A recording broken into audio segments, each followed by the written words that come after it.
Adobong pusit. Adobong pusit, sir. Tapos pinitaw siya ito po. Naku, yan ata yung in-order nyo. Ito. Yung naluto sa olive oil. Malambot pa oh.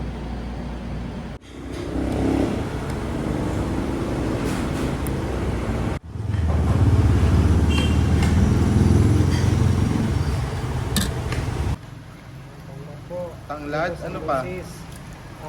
Kamatis. Saka sibuyas. Yun, ang sikreto. Nagsimula sa patikim-tikim. Seafood, meron na akong gustong i-share ngayong araw.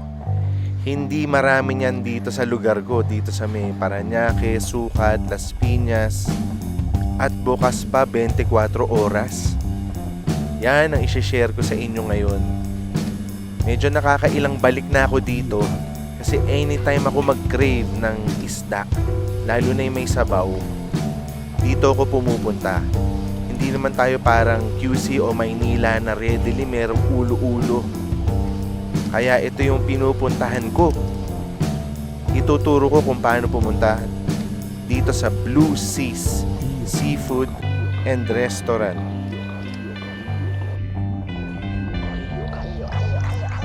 Kunyari, galing kayo sa airport, pag binaybay nyo yung Sucat, madadaanin nyo yung Gatchalian. Pagdating ngayon sa Gatchalian, kakanan kayo dun sa tinatawag naming Evacom.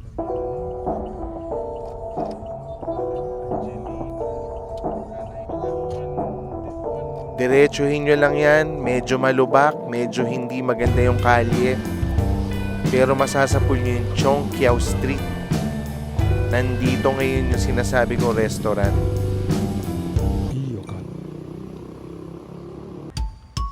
Ayun na, nandito na tayo sa Blue Seas Seafoods Express.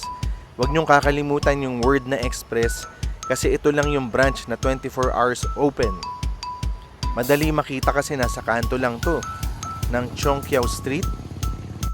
Although malapit lang siya sa Gatchalian at Evacom, considered Las Piñas na tong area na to. Pag hinanap nyo sa Waze, ang inalagay ko Blue Seas Seafoods and Restaurant kasi wala sa listing nila yung may express. Tatawid ka lang naman, sila rin ang may-ari ng isang restaurant, same street, kaya makikita mo tong 24 hours joint na to.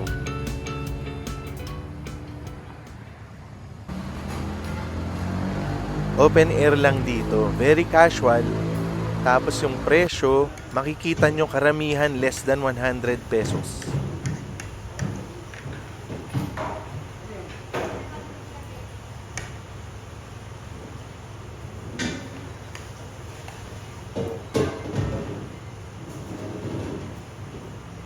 Kitang-kita na agad kung bakit express. Pang mabilisan at saka mura lang.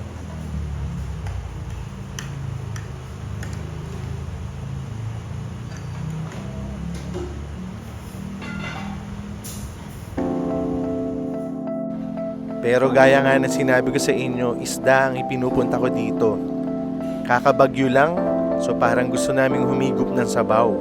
At saka na-miss namin yung Davao eh. Si Mrs. Dizon kasi, hindi nauubos ang cravings para sa tuna. Sa kanila nagkalat yan, araw-araw makukuha mo. Dito, hahanapin mo yung lugar na meron. Kaya ito na nga yung titikman natin ngayong araw.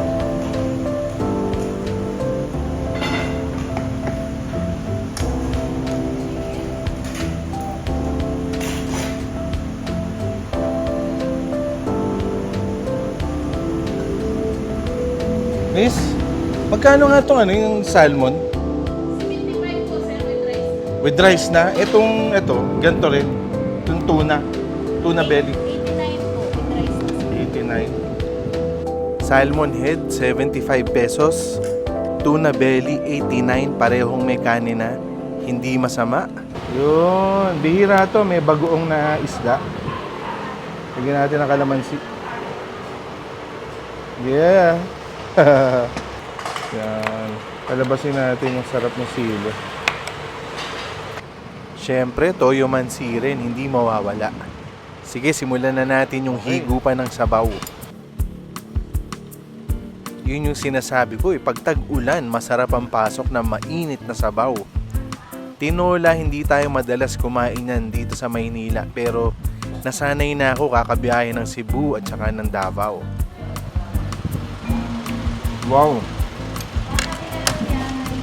Ang sarap pala nitong parang patis bagoong sa tuna.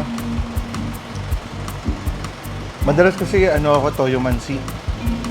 Ang sarap pala nun. Bagay na bagay sa kanin yung sabaw nila. At though medyo nasa maalat na side.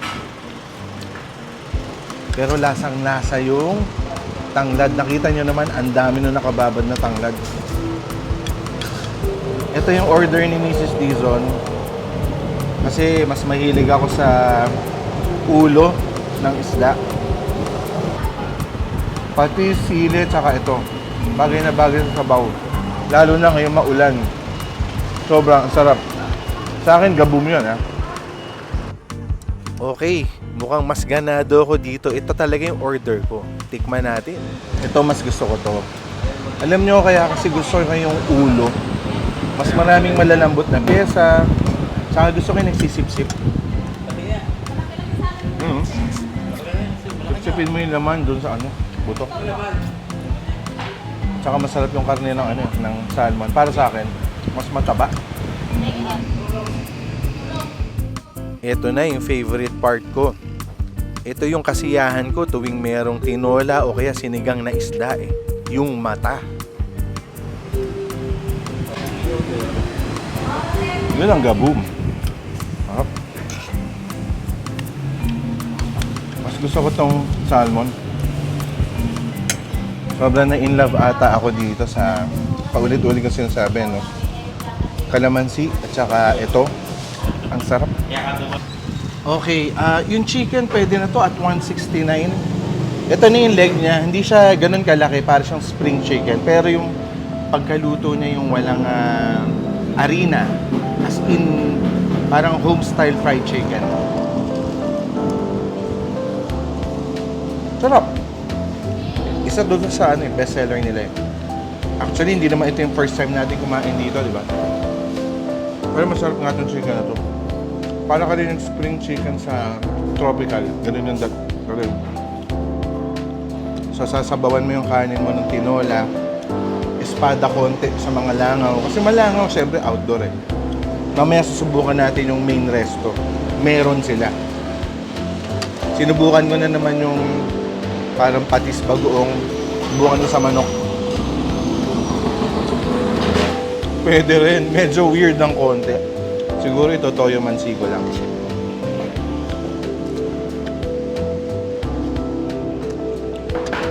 Sarap kumain dito. Mahilig kasi ako kumain sa tabi-tabi. Kaya yung mga ginto na random finds, parang kinikiliti ako mga ganung yung lugar. Mas masarap sa toyo mansi.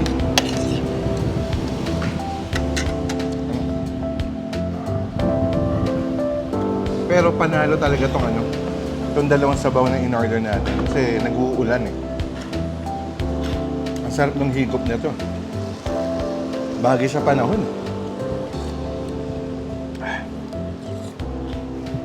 Sobrang panalo to. Okay, ang bago kong titikman dito, meron palang bagnet. Yun ang next. Uy! Okay. Kare-kare pala. Akala ko lang. As in bagnet. May bagoong po. Okay. Tikman na natin to. Habang medyo malutong pa. Pero hindi ko muna pupuruhan yung taba. Doon lang ako sa karne. Bagoong.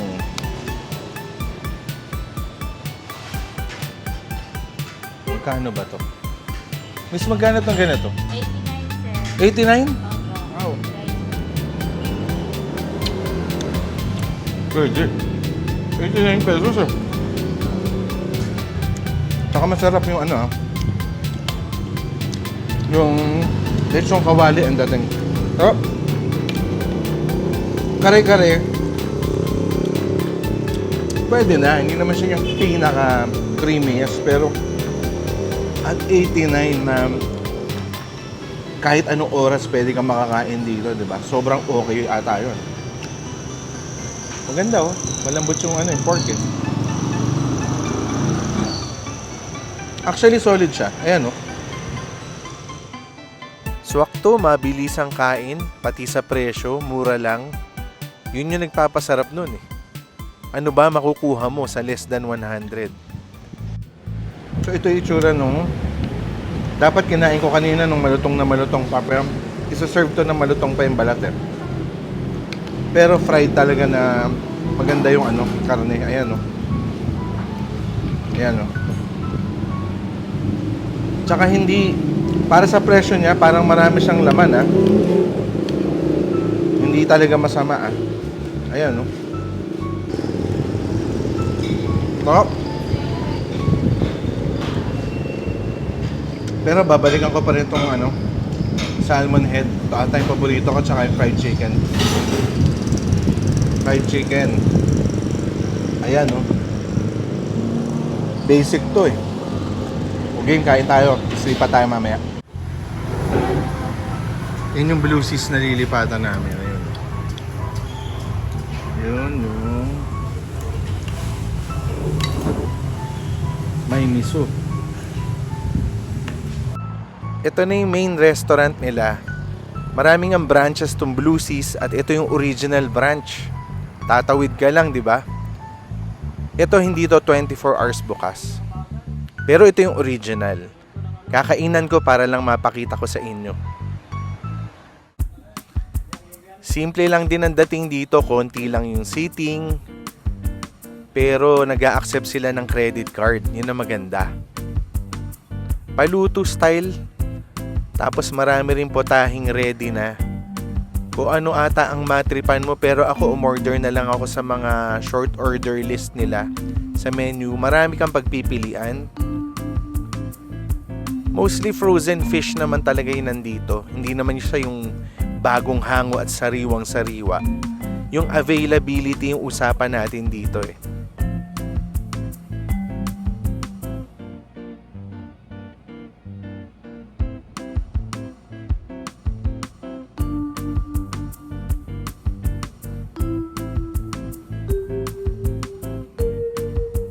Dito nga pala sa side ng restaurant na to, ang sabaw na available dito eh yung may miso, sinigang sa miso. Sa kabila kasi nagtinola tayo eh.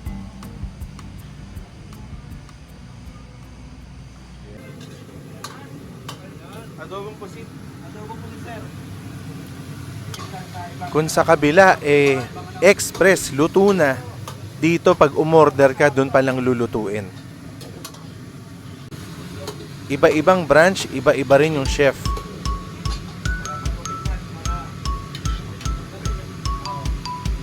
Ang mga in-order ko dito, adobong pusit,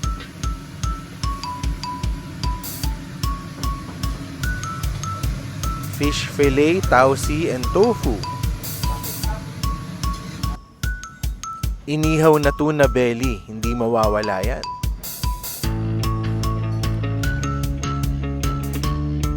Kilawin, syempre.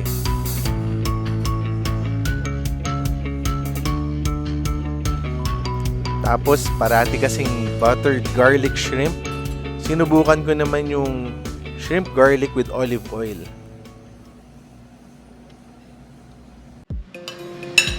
Siyempre, sisimulan natin to sa kinilaw. Gusto natin to malasugi.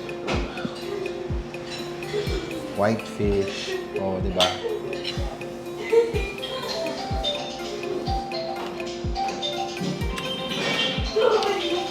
Asin, sarap. At maanghang. Very good. Ito ang gusto ko. Ang anghang nun, grabe. Yan. Ito yung order ko. Adobong pusit. Solid.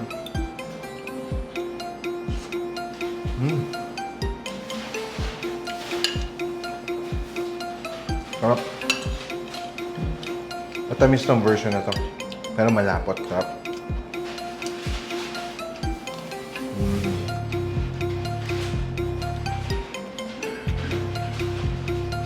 Saya. Tuna. Tikman ko lang.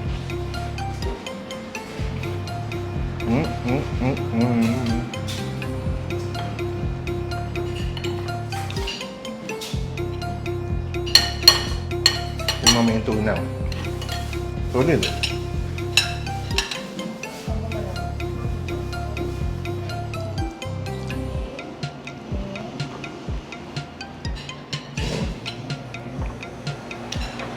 Medyo maliit lang yung tuna. Hindi ko alam kung magkano yung order na to. Order lang ako. Pero syempre, mas mukhang may premium ata dito sa Hindi Express. Dami mo order. Sarap. May butter. May pahid. Masarap to. Maliit lang. Hindi ko lang. Malay ko ba, baka naman mura lang to, no? Hipon. Ito, para maiba, ang pinili ko yung, kumbaga, olive oil lang. Hindi na siya yung buttered shrimp o ano. Tikman ko lang din to, para maiba. Sarap talaga kumain dito. Natural seafood eh, no? Ay, dami pati yung pagpipilian na putahe na iba-ibang luto. Boom! Sarap. Ang bida lang dito yung sarap ng hipon. Saka yung garlic na... Sarap talaga ng kombinasyon ng olive oil and garlic. Imposibleng hindi maging masarap eh. Sarap. Solid na solid. Ito, isa pa tong order ko eh. Hilig ako sa ano yan, tofu. Bukod sa sweet and sour na fish or pork, pag meron yung may black beans, ganyan, trip ko. Yan o. Tsaka baka kaya trip ko kasi may tofu parati yan. Para bang may extender, parang ganun. Parang dumadami yung ulam mo. O yan o. Tokwa, prito. Sabawan pa natin, lagyan pa natin ng maraming leeks at sibuyas. Ayan.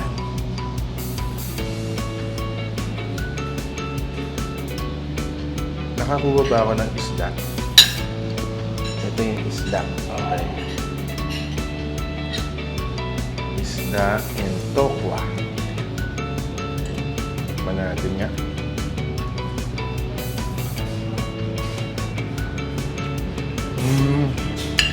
Sakto lang yun. Gusto ko yung hipon.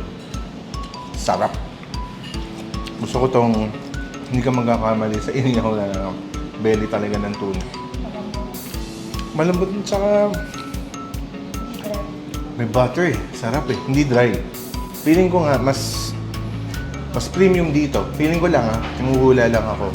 Doon kasi parang sabi nga express mabilisan. Siguro halos naka-prepare na siya para sa buong araw. Pero not bad na meron siya. Pero itong kinilaw. Ito rin, ito yung last. List ko to for today. Pero madalas kami kumain dito. Iba-iba na yung na-order namin. Alam ko, mahilig kami ng calamares din dito eh, no? Pero parati may tuna. Ng parati. Kasi pag yung Davao Cravings, yung fix namin dito kami parati. Yun. Yun na yung seafood adventure namin sa area ko. Pero alam nyo sa huli, nag-e-end up pa rin ako dun sa Express. Kami ni Missy, sanay na kami dito. Simple lang. Tapos ang take-out namin, dito pa rin. Sabaw-sabaw lang. Napakasimple lang talaga. At kahit anong oras, yun.